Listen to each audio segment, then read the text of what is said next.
Bonjour, nous nous retrouvons aujourd'hui pour évoquer la sainteté de Joséphine Bakhita. Sa bonté, bien sûr, son abandon, la confiance, le don de sa personne et la miséricorde dont elle a fait preuve tout au long de son existence. Sainte Joséphine Bakhita a été béatifiée le 17 mai 1992 par Jean-Paul II, puis canonisée le 1er octobre 2000 par Jean-Paul II également. Elle est aujourd'hui fêtée le 8 février. Forte et lumineuse dans les moments les plus difficiles, Sainte Joséphine Bakhita nous apprend à placer toute notre espérance dans le Christ et à lui faire confiance en toute situation. Saint Jean-Paul II nous aide à prendre toute la mesure de cette figure de sainteté. Il dit « Cette sainte fille d'Afrique montre qu'elle est véritablement une enfant de Dieu. L'amour et le pardon de Dieu sont des réalités tangibles qui transforment sa vie de façon extraordinaire. » Il disait également qu'à notre époque, où la ruée effrénée vers le pouvoir, l'argent, la jouissance suscite tant de méfiance, de violence et de solitude, Sœur Bakhita nous est rendue par le Seigneur comme sœur universelle, afin qu'elle nous révèle le secret du bonheur le plus vrai, les béatitudes. Benoît XVI, dans son encyclique Spe Salvi, évoque lui aussi la figure de sainte Joséphine Bakhita. Je cite « Pour nous qui vivons depuis toujours avec le concept chrétien de Dieu et qui nous y sommes habitués, la possession de l'espérance qui provient de la rencontre réelle avec ce Dieu n'est presque plus perceptible.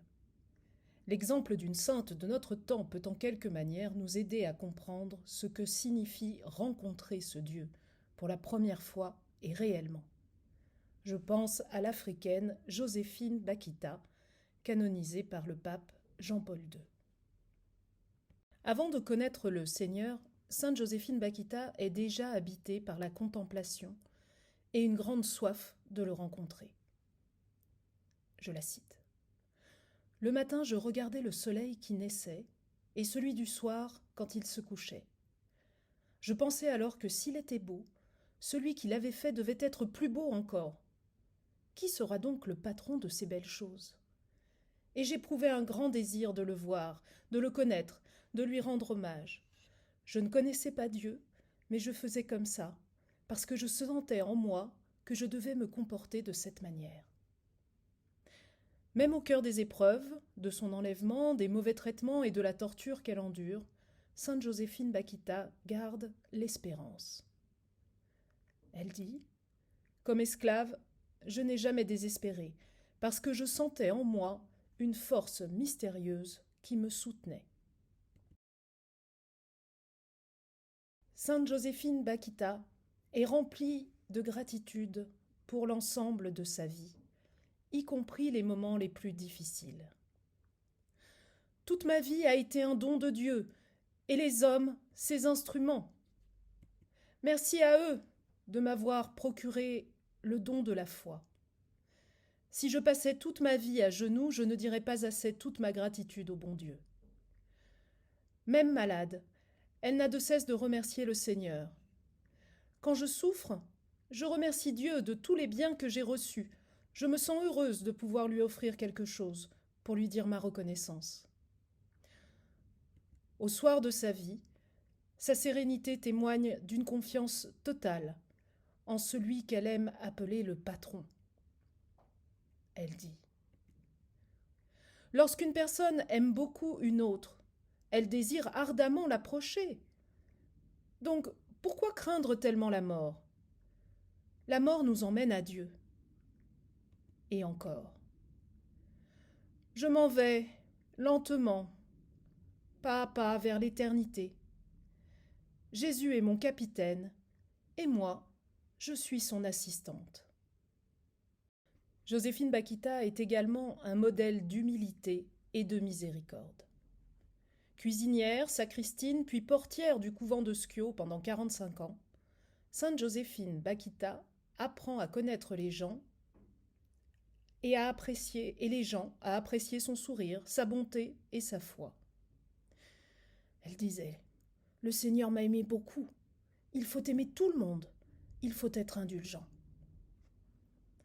Humble au point de consacrer sa vie au Seigneur et au service de ses frères, elle impressionne par sa capacité à pardonner.